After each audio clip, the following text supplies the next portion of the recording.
ከማህፀን እስከ ሽምግልና ቢጠብቀኝ ምሕረት ነውና ለምስጋና ወደ ቤት ልግባ ልሰዋልህ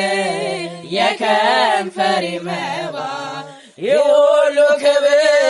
የሁሉ ዝና ያንተ ጌታ መቼ ሆነና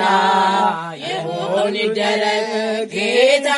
ያልከው እኔስ ያለኝ ቃል አሜን ብቻ ነው። ከማህፀን እስከ ሽምግልና ቢጠብቀኝ ምሕረት ነውና በምስጋና ወደ ቤት ልግባ ልሰዋልህ የከንፈሬ መባ